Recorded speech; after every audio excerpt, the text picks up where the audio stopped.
சிவகாமியின் சபதம் அத்தியாயம் 11 ஆயன சிற்பி.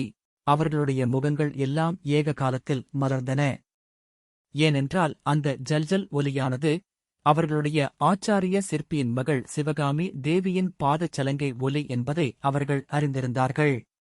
3 நாளாக ஏதோ ஒரு காரணத்தினால் சோகத்தில் ஆழ்ந்திருந்த சிவகாமி இன்றைக்கு சோகம் நீங்கி மீண்டும் நடனம் செய்ய ஆரம்பித்திருக்கிறாள் என்பதை அந்த ஜல்ஜல் ஒலி பறையறைந்து தெரிவித்தது. சிறிது நேரம் அந்த இனிய ஒலியை கேட்டுக்கொண்டிருந்துவிட்டு ஒருவரோடொருவர் முகபாவத்தினாலேயே சம்பாஷித்துவிட்டு இளம் சிற்பிகள் மறுபடியும் தங்கள் வேலையை ஆரம்பித்தார்கள். ஆயனரின் சிற்பக் கோயிலுக்குள்ளே நாம் பிரவேசிப்பதற்கு முன்னால் அவர் அந்த நடுக்காட்டில் வந்து வீடு கட்டிக்கொண்டு வசிக்க நேர்ந்ததேன் என்பதை சிறிது கவனிப்போம்.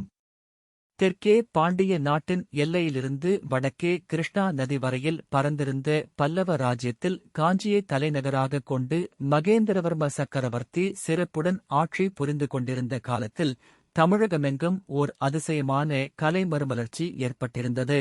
செந்தமிழ் நாடெங்கும் மகா சிற்பிகளும் சித்திரக் கலைஞர்களும் தோன்றி சித்திரக் கலைகளை அற்புதமாக வளர்த்து வந்தார்கள். குன்றுகளைக் குடைந்து கோவில்களாக்கும் கலையும் கற்பாறைகளிலே சிற்பங்களை செதுக்கும் கலையும் எங்கெங்கும் பரவி வந்தன. அதே சமயத்தில் தெய்வத் தமிழகத்தில் சைவ வைஷ்ணவ சமயங்கள் புத்துயிர் பெற்று தழைக்கத் தொடங்கின.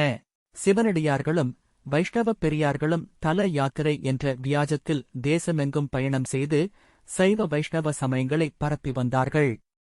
இது காரணமாக தமிழகத்தில் சென்ற சில நூற்றாண்டு காலமாயாய் வேரூன்றியிருந்த புத்த சமண சமயங்களுக்கும் சைவ வைஷ்ணவ சமயங்களுக்கும் தீவிரப் போட்டி ஏற்பட்டது.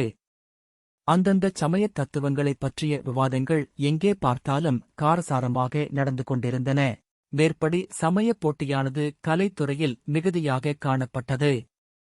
ஒவ்வொரு சமயத்தினரும் தங்கள் சமயத்தையொட்டி கலைகளை வளர்க்க முயன்றார்கள்.